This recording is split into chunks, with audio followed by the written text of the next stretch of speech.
Imagine a room filled with 20 of the most expensive lawyers in New York City. Ivy League degrees, $5,000 suits, all terrified. They had one job: find the trap in a $200 million contract before the clock struck midnight. They failed. The Mafia Don at the head of the table was ready to pull the trigger, literally.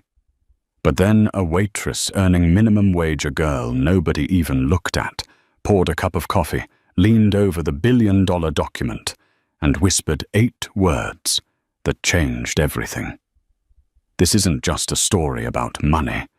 It's about power betrayal, and the woman who brought the king of the underworld to his knees. This is the story of Cassidy Miller.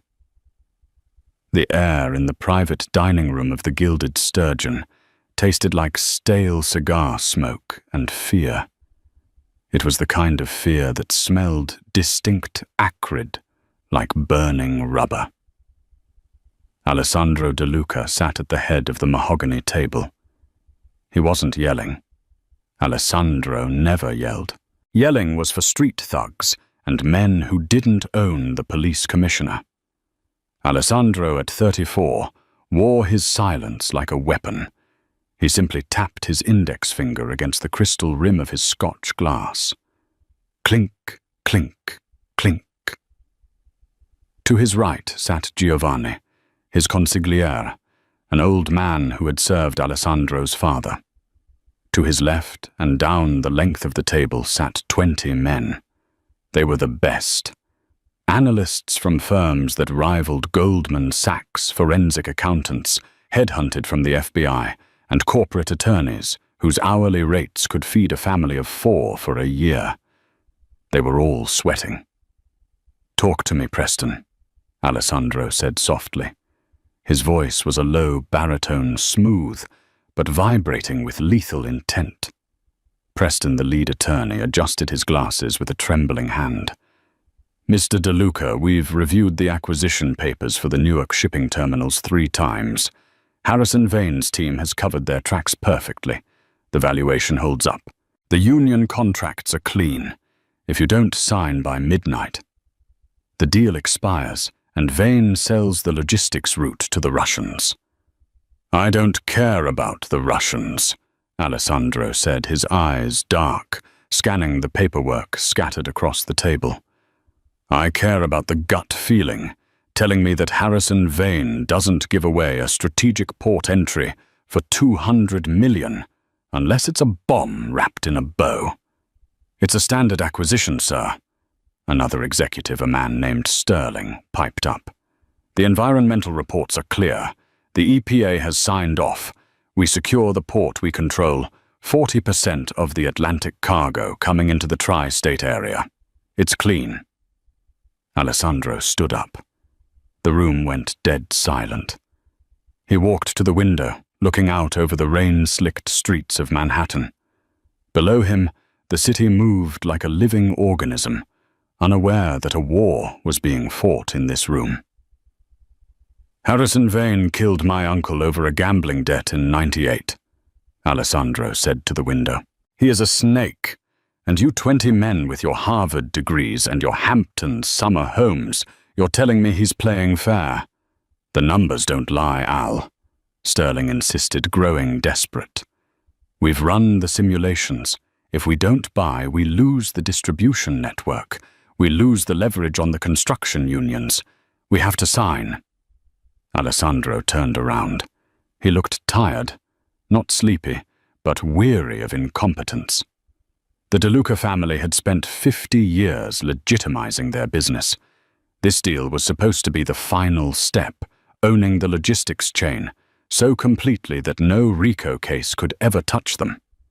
But if Vane was setting a trap, this deal would bankrupt the family's legitimate holdings and leave them exposed to federal indictments. "You have 1 hour, Alessandro said, checking his Patek Philippe watch. "Find the poison pill, or nobody leaves this room with a job or a tongue." He sat back down.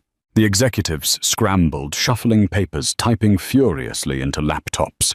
whispering in panicked, hushed tones about EBITDA and amortization schedules. They were looking, but they weren't seeing. They were looking at the ink. They weren't looking at the story. Cassidy Miller adjusted her apron, wincing slightly as the fabric rubbed against the bruise on her hip, a parting gift from the corner of her tiny, cramped kitchen table in Queens. She took a deep breath, pushing the pain away. She needed this shift. She needed the tips. Her mother's dialysis treatment wasn't covered by their catastrophic insurance plan, and the bill sitting on her counter was bright red, threatening collections. "Table 4 needs a refill," the maitre d', a pompous man named Henri, snapped at her. "And for God's sake, Cassidy, be invisible. Do not speak to them unless spoken to. Do not make eye contact. These are complicated men." "I know the drill, Henri," Cassidy said, her voice raspy from lack of sleep. She picked up the heavy silver coffee pot and the tray of fresh water pitchers. She walked into the private room. She was used to being invisible. She had been invisible her whole life. Invisible in high school when her father went to prison for a Ponzi scheme he didn't commit. Invisible in college when she had to drop out of her forensic accounting program. 3 credits shy of a degree because the money ran out. Invisible now at 26, a genius with numbers scrubbing tables for men who tipped based on her skirt length rather than her service. She moved around the table like a ghost. She filled a water glass for the sweating man named Preston. She poured black coffee for Sterling. They didn't even flinch. To them, she was furniture. She moved toward the head of the table. Alessandro De Luca. She had seen him in the tabloids, usually photographed leaving courthouses or galas with models. In person, he was more terrifying. He radiated a cold magnetic gravity. He was staring at a document in the center of the table, his brow furrowed. Cassidy poured his water. As she did, her eyes fell on the document he was glaring at. It was a schedule of assets, maritime fleet inventory. It was a list of ships included in the sale. Cassidy knew ships. Her father had been a logistics coordinator before the fall. She knew that ships, like cars, had vehicle identification numbers, IMO numbers. She also knew that Harrison Vane, the seller, was notorious for offshore shell companies. She tried to look away. "Not my business," she told herself. "Just pour the water. Get the tip. Go home." But her brain didn't work like that. Her brain was a trap for patterns. She saw the list of ships: the Lady Vane, the North Star, the Oceanus. Next to them were their valuation numbers and their depreciation schedules. The lawyers were arguing about the tax implications of the Oceanus. "The depreciation on the Oceanus allows for a write-off of $12 million, Preston was saying, pointing his expensive pen at the line item. "It's a tax shield, Mr. De Luca. It's a good thing." Cassidy frowned. She looked at the IMO number listed next to the Oceanus. IMO 871452. She paused. The coffee pot hovered in mid-air. 871. That prefix. She remembered reading a case study in her second year of forensic accounting. It was about maritime insurance fraud. Ships built before 1990 had different IMO prefixes in certain registries. The document listed the Oceanus as a 2018 build, but an 871 prefix was from the late 80s. Why would they list an old ship as a new one, unless it wasn't the ship they were selling? She moved to the next page, which was splayed open near Alessandro's hand. It was the Environmental Compliance Certificate. The date on the certificate was October 14th. Cassidy's heart hammered against her ribs. October 14th. She looked at the window. The rain was lashing against the glass. "Don't say anything." Her instinct screamed. "These men kill people." But then she thought about the arrogant look on Sterling's face. She thought about her dad rotting in a cell because he signed a paper he didn't read properly. She thought about the $200 million fraud about to happen. She filled Alessandro's glass. "The environmental certificate is valid," Sterling was saying. "It clears the EPA standards for the next 5 years." Alessandro rubbed his temples. "Fine. If the certificate is clean and the tax shield is real, give me the pen." He reached for the gold fountain pen. Cassidy couldn't help it. The injustice of it, the sheer stupidity of these overpaid suits broke her silence. "It's not clean," she whispered. The silence that followed was instantaneous and absolute. It was as if the oxygen had been sucked out of the room. 20 heads snapped toward her. Henri the maitre d', who had been hovering by the door, looked like he was about to have a stroke. Alessandro De Luca froze. His hand was inches from the pen. He slowly turned his head, looking up at the waitress standing at his elbow. For the first time, he actually saw her. He saw the frayed collar of her uniform, the tired shadows under her intelligent hazel eyes, and the defiant set of her jaw. "Excuse me," Alessandro asked. His voice was dangerously quiet. "Get her out of here," Sterling barked, standing up. "Henri, why is the help listening to private negotiations?" "Wait," Alessandro said. He held up a hand, silencing Sterling. He turned his chair fully toward Cassidy. "You said it's not clean. You have 10 seconds to explain why you interrupted a $200 million closing before I have you thrown out the window." Cassidy's hands were shaking, so she set the coffee pot down on the table with a heavy thud. She needed to be steady. She needed to treat this like an exam. "The environmental certificate," Cassidy said, her voice gaining strength. "It's dated October 14th. "So what?" Preston sneered. "That was 2 weeks ago. It's current." "October 14th was Columbus Day," Cassidy said clearly. "Federal offices were closed. The EPA doesn't issue dated certificates on federal holidays. It's a forgery." The room went dead still again. Alessandro looked at Preston. "Check it." Preston scrambled for his phone, his fingers fumbling. I'm checking the federal calendar." While Preston panicked, Cassidy didn't stop. She pointed a slender, calloused finger at the ship list. "And you're buying the Oceanus as a 2018 new build," she continued, looking directly into Alessandro's dark eyes. "But the IMO number starts with 871. That's a hull prefix for ships registered in Liberia between 1985 and 1989. You aren't buying a new fleet, Mr. De Luca. You're buying scrap metal painted to look like new assets. If you sign this, you'll take ownership of 30-year-old vessels that don't pass current emissions standards. The moment the title transfers, the EPA will fine you $10,000 a day per ship. That's not a tax shield. It's a liability of..." She did the math in her head instantly. $40 million in the first year alone. Alessandro stared at her. His face was unreadable. "Preston?" Alessandro asked, not looking away from Cassidy. Preston had gone pale, the color of old oatmeal. The holiday. She's right. The EPA offices were closed.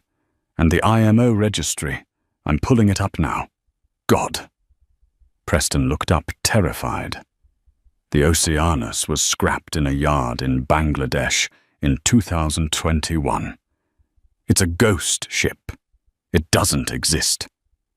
The realization hit the room like a physical blow.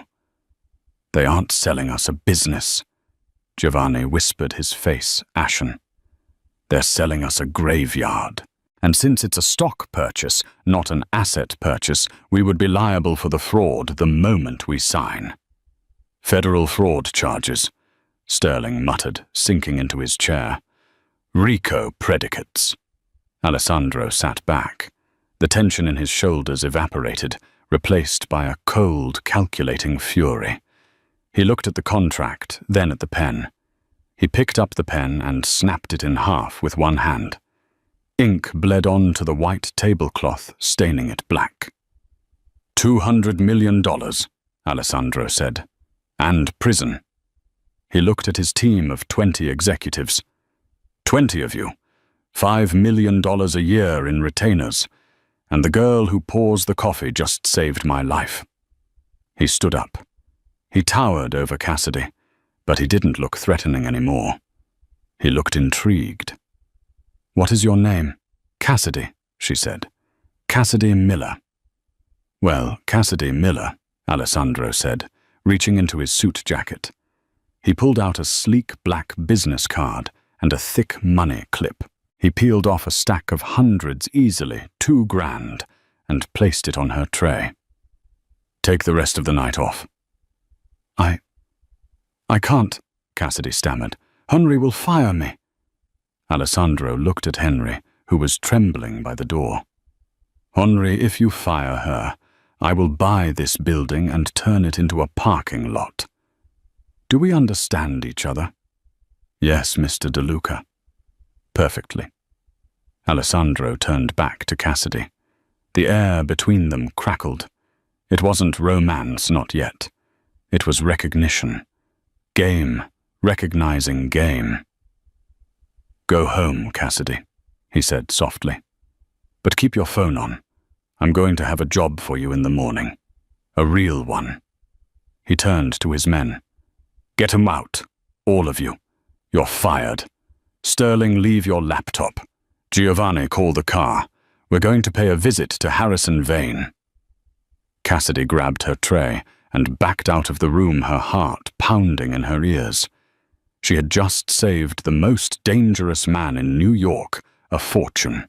But as she walked into the kitchen, she didn't realize that by exposing the fraud, she hadn't just saved Alessandro.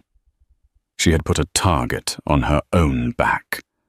Harrison Vane wouldn't be happy that his trap had failed, and he would want to know exactly who had spotted the flaw.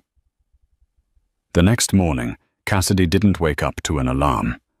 She woke up to a pounding on her apartment door.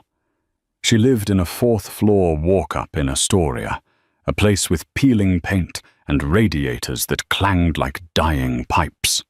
She pulled on a robe, grabbing the pepper spray she kept on her nightstand. "Who is it?" she yelled through the wood. "Giovanni," a gruff voice answered. Cassidy peered through the peephole. It was the old man from the restaurant. Behind him stood two men who looked like they were carved out of granite. She opened the door, leaving the chain on. "What do you want?" "Mr. DeLuca sent us," Giovanni said. He held up a garment bag and a sleek black laptop case. "You have an interview at 10:00 a.m., but first you need to dress the part." "I didn't agree to an interview," Cassidy said, though her heart did a traitorous little flip. "Miss Miller," Giovanni said, his voice lowering, "Mr. DeLuca is not a man who asks twice. Also, he paid off your mother's dialysis center this morning. Paid in full for the next year." Cassidy froze. The chain dropped from her hand. The door swung open. "He did what? He likes to invest in assets," Giovanni said with a small, rare smile. "And he thinks you are an undervalued asset. Get dressed. We are going to Vanguard Tower." An hour later, Cassidy was standing in a corner office that cost more than her entire neighborhood. She was wearing the suit Giovanni had brought, a tailored navy blazer and trousers that fit her perfectly. She felt like an imposter, but she looked like a shark. Alessandro was behind his desk. He looked different in the daylight. Less like a mob boss, more like a CEO. But the danger was still there, lurking in the sharp lines of his face. "Sit," he said, not looking up from a file. Cassidy sat. "You paid my mom's bills. Why?" Consider it a signing bonus, Alessandro said. He finally looked up, his eyes locked onto hers. I looked into you, Cassidy. Top of your class at Baruch before you dropped out. Dean's List. A photographic memory for numbers. Why were you serving coffee to idiots? Life happens, Cassidy said defensively. My dad got set up. We lost everything. I had to work. Your dad was convicted of embezzlement at Chaotic Logistics, Alessandro said. He slid a folder across the desk. I read the court transcripts. He was innocent. He was the fall guy for a partner who cooked the books. Cassidy felt tears prick her eyes. I know that. Nobody else believed it. I believe it, Alessandro said, because the man who set your father up is the same man who tried to sell me those ghost ships last night. Harrison Vane. The room spun slightly. Vane. He was my dad's boss. Small world, Alessandro said grimly. Vane destroyed your family. Now he's trying to destroy mine. I want to hurt him, Cassidy. I want to take everything he has. But I don't need shooters. I have plenty of those. I need someone who can see the numbers. I need someone who can find where he hides his money so I can steal it. He leaned forward. I fired my entire acquisition team last night. I'm offering you the job. Head of Internal Auditing. Salary is $300,000 a year, plus bonuses. Cassidy stared at him. It was a deal with the devil. She knew who Alessandro was. She knew what his family did. But Harrison Vane. Vane was the reason her dad died of a heart attack in prison. Vane was the reason her mom was sick from stress. I'm in, Cassidy said, but I have conditions. Alessandro raised an eyebrow. You're negotiating always, she said, channeling a confidence she didn't feel. I don't touch the illegal stuff. I don't want to know about drugs or weapons. I only touch the legitimate logistics business, and if I find Vane's money, I want 5% of whatever we recover. Alessandro smiled. It was a genuine smile, one that transformed his face, making him devastatingly handsome. You're greedy, he said approvingly. I like that. Done. He stood up and offered his hand. Cassidy took it. His grip was warm and firm. Welcome to the family, Cassidy. 3 weeks later, Cassidy was running the department. She wasn't just good, she was relentless. She found redundancies that saved the company millions. She renegotiated contracts that the previous lawyers had been too lazy to read. But the main prize was Vane. She spent her nights in the office, surrounded by boxes of shredded documents that Alessandro's men had acquired from Vane's trash. She was piecing together a paper trail. It was 11 p.m. on a Tuesday. The office was dark, save for her desk lamp. Alessandro walked in. He was holding 2 containers of Chinese takeout. You need to eat, he said, placing the boxes on her desk. I'm close, Al, she said, not looking up. She had started calling him Al. He hadn't stopped her. I found a shell company in the Cayman Islands, Blue Heron Holdings. It's receiving monthly wire transfers from one of your own subsidiaries. Alessandro froze his chopsticks halfway to his mouth. My subsidiary. Which one? The Staten Island Dry Dock, Cassidy said. The one managed by... She clicked a file open. Sterling Rourke. Alessandro's face darkened. Sterling.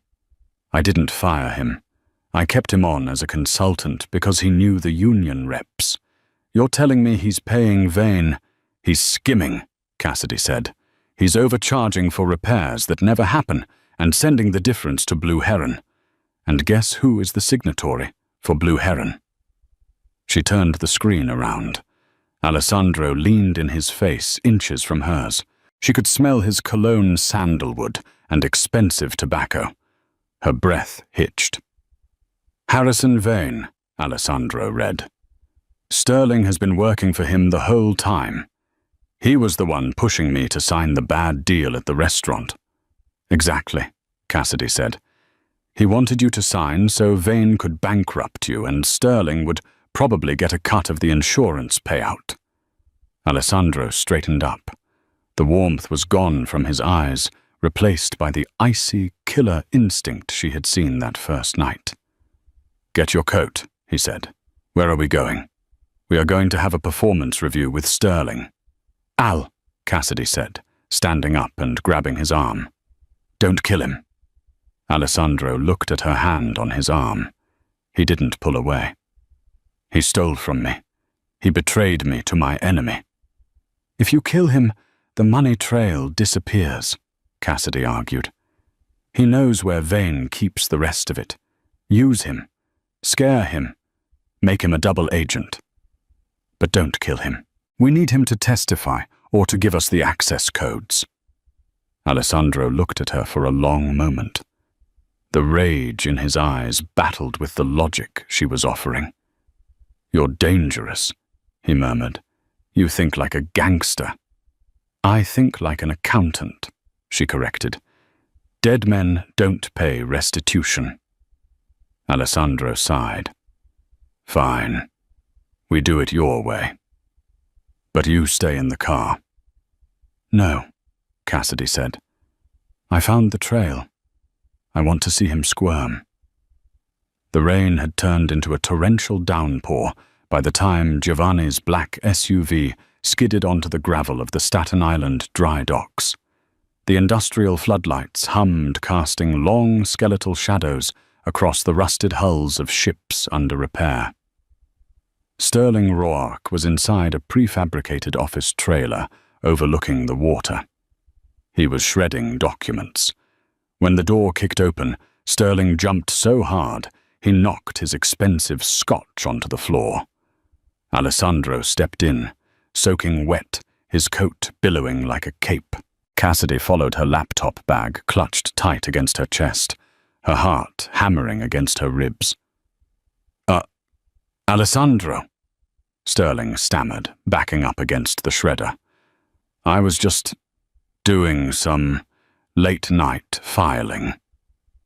You were erasing your tracks, Alessandro said calmly.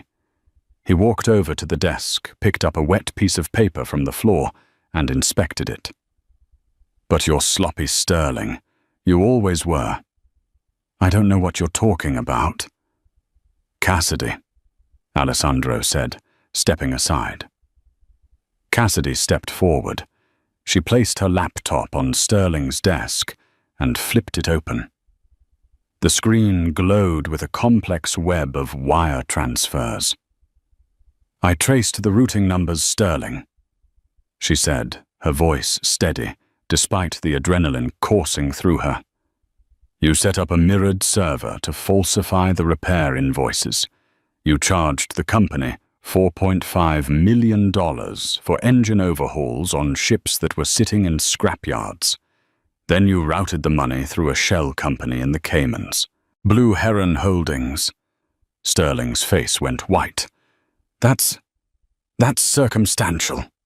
It gets worse, Cassidy continued, gaining momentum. I found the email correspondence in the server logs. You didn't just steal money. You sent Harrison Vane the security schedules for Alessandro's family transport. You told him where Alessandro would be last Thursday. The silence in the trailer was deafening. Alessandro went very still. Last Thursday, his car had been T-boned by a truck. He had walked away with bruises, but it was an assassination attempt. Alessandro looked at Sterling.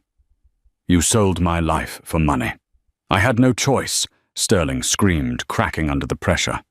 Vane has leverage. He has photos. Debts. Gambling debts I couldn't pay. He owns me. Al. He said if I didn't give him the intel, he'd kill me.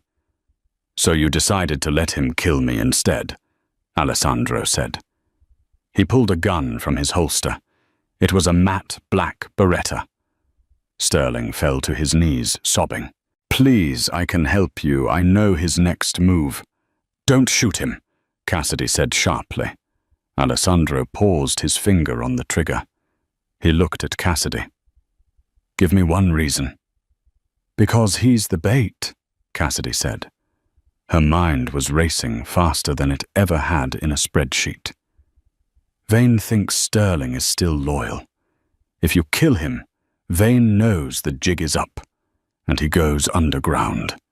If we keep Sterling alive, we can make him feed Vane bad information." Alessandro looked at the weeping man on the floor, then at the fierce woman standing beside him. He lowered the gun. "You're right," Alessandro said. He grabbed Sterling by the collar and hauled him up. "You work for us now. You're going to call Vane. You're going to tell him the audit is clean. You're going to tell him I'm letting my guard down." "And then?"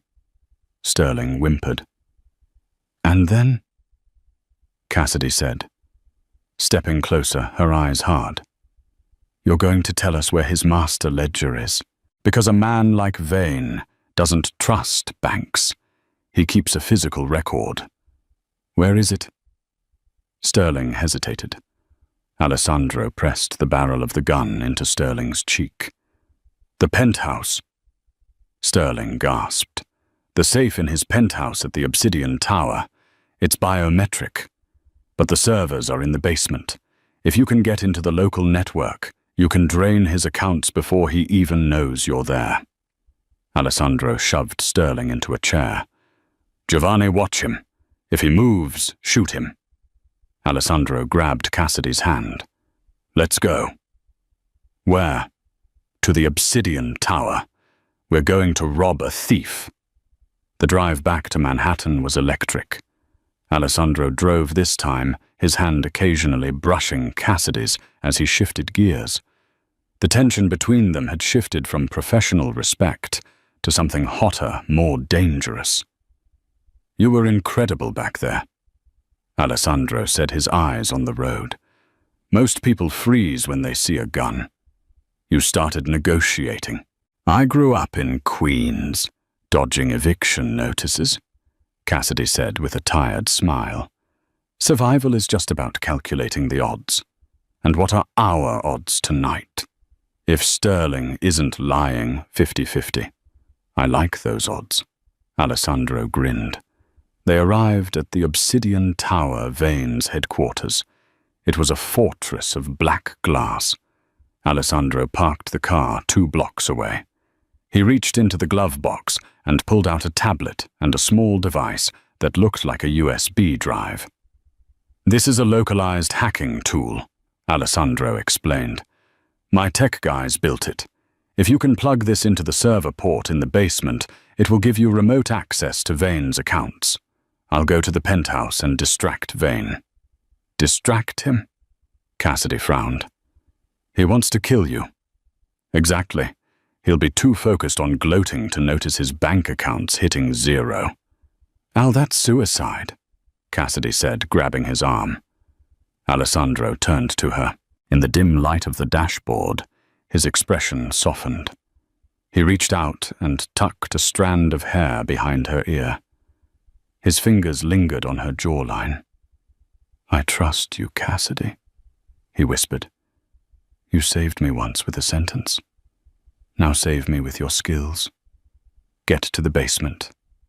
Drain him dry. Once the money is gone, his power is gone." He leaned in and kissed her. It was brief, desperate, and tasted of rain and danger.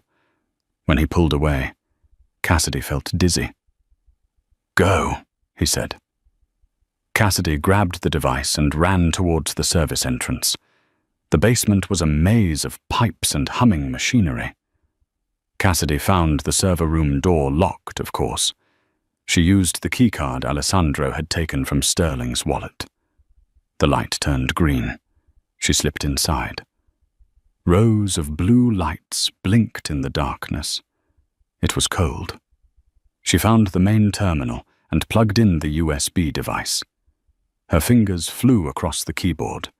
She bypassed the firewall using the back door Sterling had described. Access granted. She saw it all. Harrison Vane's empire. Hundreds of millions of dollars, all dirty, all sitting in offshore accounts. "Okay, Vane," she muttered. "Let's see how you like being broke." She initiated the transfer protocol. She was routing the money into a holding account controlled by the FBI, an anonymous tip she had set up. She wasn't stealing the money for Alessandro. She was giving it to the feds. That was the only way to end this legally. Transfer 10%. 20%. Suddenly the lights in the server room turned red. A siren blared. Trap. The door behind her hissed open. Cassidy spun around. Standing there wasn't security. It was Harrison Vane himself. He was a tall, skeletal man, with eyes like ice. He was holding a pistol and he was smiling. Behind him stood two massive bodyguards. "Did you really think Sterling didn't call me the second you left the room?" Vane asked smoothly. "Sterling is a coward, Miss Miller. He plays both sides." Cassidy backed up against the servers. "Where is Alessandro?" "Mr. DeLuca is currently in the elevator, which I have halted between the 40th and 41st floors." Vane chuckled. "He's trapped in a metal box, and I'm going to drop it. But first, you." He walked closer, glancing at the screen. "Trying to steal my fortune, ambitious for a waitress." "I'm not a waitress," Cassidy spat. "I'm the auditor." "You're a loose end," Vane said. He raised the gun. "Stop the transfer." Cassidy looked at the screen. Transfer 45%. She looked at Vane. If she stopped it, he would kill her anyway. If she let it finish, he would kill her, but he would be ruined. "No," she said. Vane's eyes narrowed. "I don't think you understand. I'm going to kill you, then I'm going to drop your boyfriend's elevator." "If you shoot me," Cassidy said, her voice trembling but loud, "my hand comes off the keyboard. This is a dead man's switch. If I don't enter a code, every 10 seconds the system locks and deletes the encryption keys. You lose the money forever." It was a lie, a bluff. But it was a sophisticated bluff. Vane hesitated. Greed was his weakness. "You're lying." "Am I? Look at the code on the screen. Auto-destruct sequence ready." She pointed to a random line of command text. Vane lowered the gun slightly, squinting at the screen. That was the moment. The elevator shaft echoed with a massive clang. Vane flinched. What was that?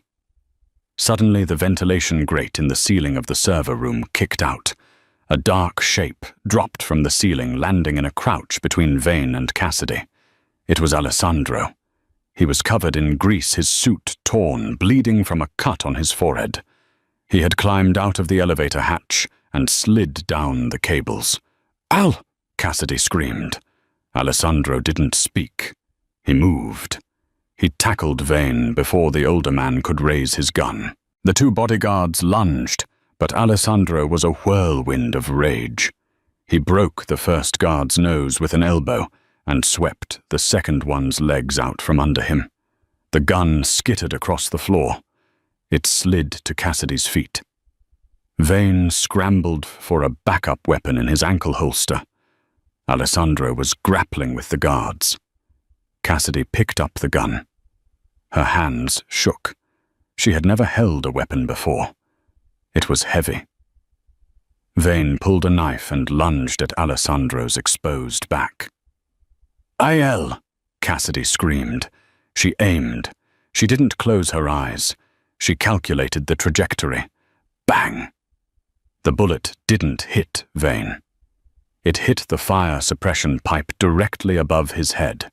A blast of high-pressure chemical foam and freezing water exploded downward, knocking Vane flat on his face and blinding him. Alessandro used the distraction. He delivered a brutal right hook to Vane's jaw, knocking him cold. Silence returned to the room, save for the hissing of the broken pipe. Alessandro stood up, breathing hard. He looked at Cassidy. She was still holding the gun, pointing it at the floor. "You missed," Alessandro panted, wiping blood from his eye. "I never miss," Cassidy said, dropping the gun and pointing at the screen. "Transfer complete." "I needed him alive to go to prison," she said. "But I needed him broke first." Alessandro looked at the screen. 0.0 balance. He looked back at her, awe written all over his face. He walked over, stepped over the unconscious body of Harrison Vane, and pulled her into his arms. "Remind me never to piss you off," he murmured into her hair. The silence in the server room of the Obsidian Tower was heavier than the gunfire had been. Harrison Vane was zip-tied unconscious and slumped against a rack of humming hard drives. The fire suppression foam was beginning to dissolve, leaving a slick chemical residue on the floor. Cassidy leaned against the cold metal of the server bank, her knees finally giving way. The adrenaline that had fueled her for the last 48 hours was draining out, leaving her shaking. Alessandro didn't speak. He walked over to her, his Italian leather shoes squelching on the wet floor. He looked like a wreck. His tailored suit was ruined, a cut above his eye was bleeding sluggishly, and his knuckles were bruised purple. But in that moment, Cassidy thought he looked like a god of war. He stopped in front of her. He didn't touch her immediately. He just looked at her, scanning her face, as if checking for cracks in a diamond. "You didn't run," he said, his voice rough. "I had a job to do," Cassidy whispered. "The transfer had to finish. You could have died, Cassidy. For money. For my money." "Not for the money," she corrected him, her voice gaining a fraction of its usual steel. "For the win. I wanted to beat him. For my dad." Alessandro's expression broke. The cold mask of the dawn shattered, revealing the man beneath. He reached out his hand, cupping her cheek. His thumb brushed away a smudge of grease on her jaw. "You beat him," Alessandro said softly. "You destroyed him without pulling a trigger. You are the most terrifying creature I have ever met." The sirens began to wail in the distance. The FBI units Cassidy had tipped off were closing in. "We have to go," Alessandro said, snapping back into command mode. "Sterling is already singing to the authorities. Vane is gift-wrapped. If we stay, we have to answer questions I don't want to answer." "I can't just leave," Cassidy said. "I'm the auditor. I'm the witness." "You're neither," Alessandro said, grabbing her hand. "Tonight you're a ghost. Tomorrow you're the CEO. Let the feds take the credit. We take the empire." 90 days later. The transition from the underworld to the boardroom wasn't a smooth road. It was a cliff face. For the first 3 months, Cassidy barely saw the inside of her apartment. She lived in Vanguard Tower. Alessandro had given her carte blanche to sanitize the DeLuca Empire. He called it the Great Purge. It wasn't just about balancing books, it was about changing a culture. On a rainy Tuesday in November, Cassidy walked into the main conference room. The atmosphere was hostile. Seated around the table were 12 men, Capo's union leaders, and legacy partners who had worked for Alessandro's father. They were men who solved problems with lead pipes, not spreadsheets. They looked at Cassidy with a mixture of boredom and disdain. To them, she was still just the coffee girl Alessandro was sleeping with. Cassidy threw a heavy binder onto the table. The thud echoed in the room. "Gentlemen," she started, remaining standing. "I've reviewed the operational costs for the South Jersey trucking fleet. "We don't need a math lesson, sweetheart," a man named Rocco grunted. He was thick-necked and wore a pinky ring the size of a walnut. "We run the trucks how we run the trucks. Skim off the top, pay the drivers cash. It's how it works." Alessandro was sitting at the head of the table, leaning back in his chair, watching. He didn't intervene. This was Cassidy's test. Cassidy turned her cold hazel gaze to Rocco. She didn't blink.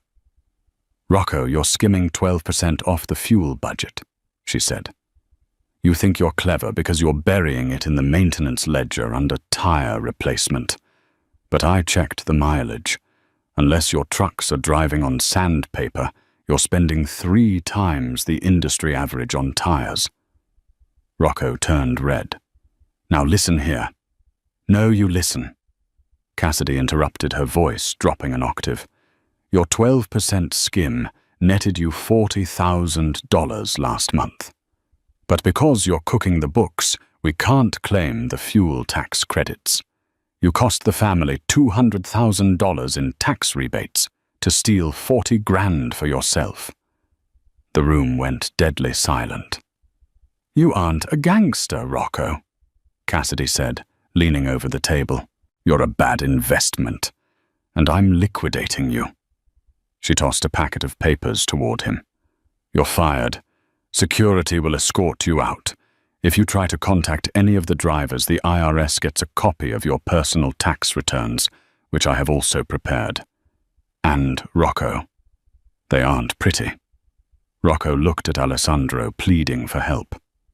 "Boss, you gonna let a skirt talk to me like this?" Alessandro took a slow sip of his espresso. He smiled, but it didn't reach his eyes. "Rocco, she just saved me 160 grand in 2 minutes. If she tells you to leave, you leave, before she decides to audit your pension." Rocco left. After the door clicked shut, the remaining 11 men sat up straighter. They buttoned their jackets. They opened their notebooks. "Now," Cassidy said, smoothing her skirt, "let's discuss the warehouse inventory." Despite the professional victories, the space between Cassidy and Alessandro remained undefined. They were partners in war, partners in business. But at night, there was a hesitation. It was late December. The city was dusted with snow. Cassidy was in her office, staring at the lights of Manhattan. The acquisition of Harrison Vane's assets was finalized. DeLuca Logistics was now the largest shipping conglomerate on the East Coast. Legitimate, clean, untouchable. But Cassidy felt hollow. The door opened. Alessandro walked in. He held 2 crystal glasses and a bottle of vintage Barolo. "Celebrating alone?" he asked. "Just thinking," Cassidy said, turning her chair around. "We did it, Al. Vane is serving 20 years. My dad's name is cleared in the press. The stock is at an all-time high." "And yet," Alessandro said, pouring the wine, "you look like you're waiting for the other shoe to drop." "I'm waiting for you to get bored," Cassidy admitted. The vulnerability burned her throat, but she was too tired to lie. "I was the tool you needed to fix the company. The job is done. The company is fixed. Usually when a consultant finishes a job, they get a check and a handshake." Alessandro set the wine down. He walked around the desk, invading her personal space. The air between them crackled, charged with 6 months of unsaid things. "Is that what you think you are?" he asked quietly. "A consultant?" "I don't know what I am," Cassidy whispered. "I know I was a waitress. Then I was a weapon. Now, I don't know." Alessandro reached out and took her hand. He didn't pull her toward him. He just held her fingers, tracing the lifelines on her palm. "My father told me that trust is a currency," Alessandro said. "You spend it, and once it's gone, you never get it back. I spent my whole life surrounded by men who would kiss my ring and then sell me to the FBI for a reduced sentence. 20 executives in that room, Cassidy. 20 men I paid millions, and they watched me walk into a trap. He stepped closer, his legs brushing against her knees. You were the only one who saw the truth. You were the only one who spoke up. You saved my fortune, yes. You saved my life, yes. But Cassidy, you saved my soul. You turned a criminal empire into something I can be proud to leave to my children. Cassidy's breath hitched. Children. Eventually. Alessandro smirked, the darkness in his eyes replaced by warmth. But first I have one final deal to close. He checked his watch. Go home. Get dressed. The car will pick you up in 2 hours. Where are we going? Back to where it started. The restaurant was empty. Alessandro had bought it 3 months ago, but he hadn't changed a thing. The velvet curtains were still heavy and red. The chandeliers still dripped with crystal. But tonight, there was no maitre d', no terrified waiters, no smoke.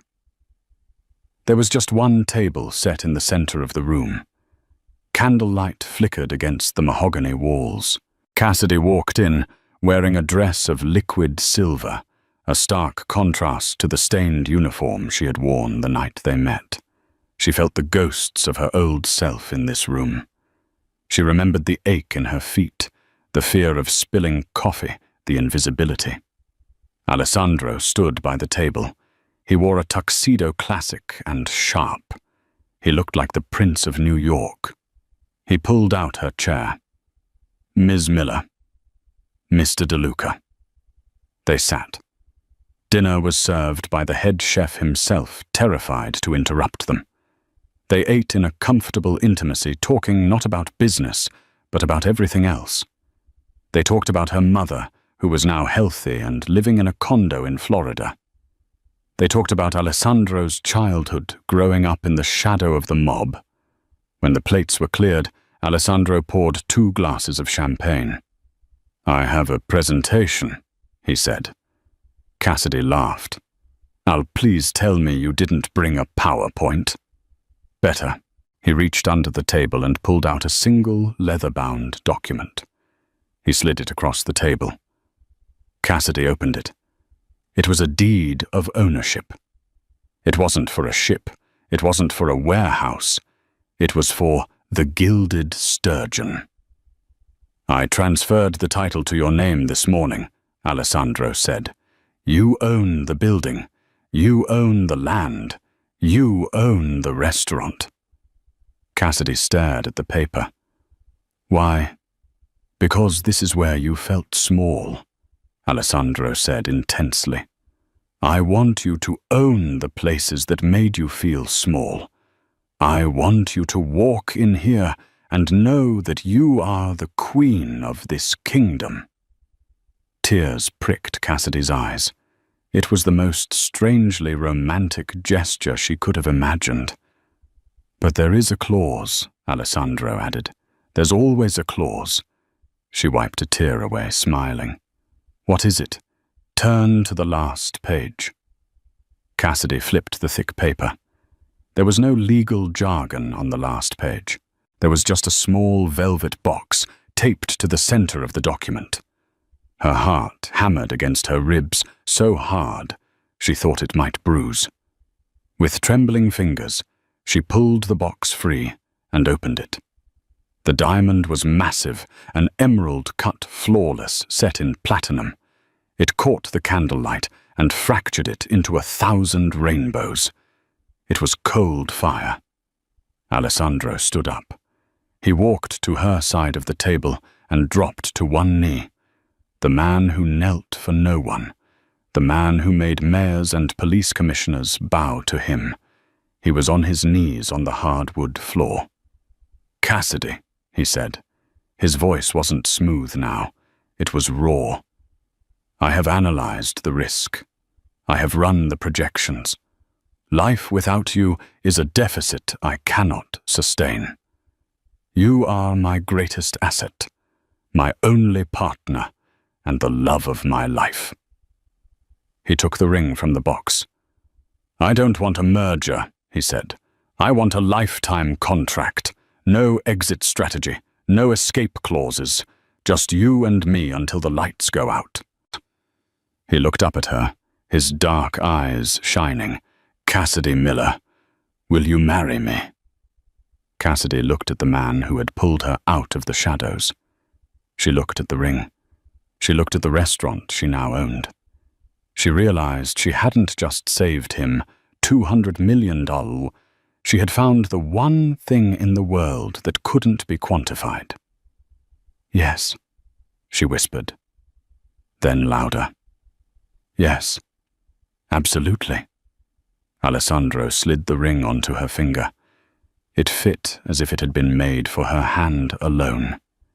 He stood up and pulled her into a kiss that made the rest of the world dissolve. It was a kiss of promise, of passion, and of victory.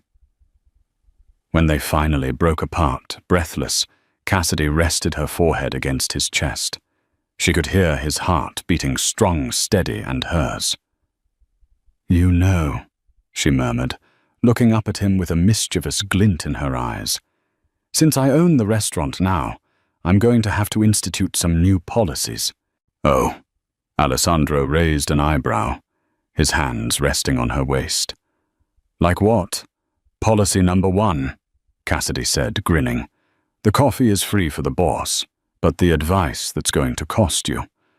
"Name your price," Alessandro challenged. Cassidy kissed him again, smiling against his lips. "I want 50% of the company." Alessandro laughed, a rich, deep sound that filled the empty room. "Done," he said.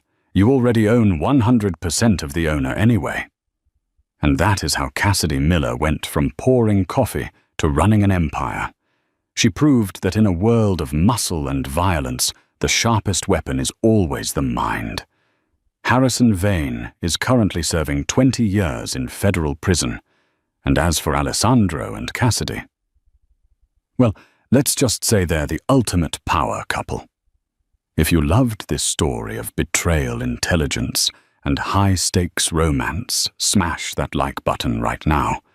It helps the channel bring you more stories like this. What would you have done if you saw that mistake in the contract? Would you have spoken up? Let me know in the comments below. Don't forget to subscribe and hit the bell so you don't miss our next saga. Until next time.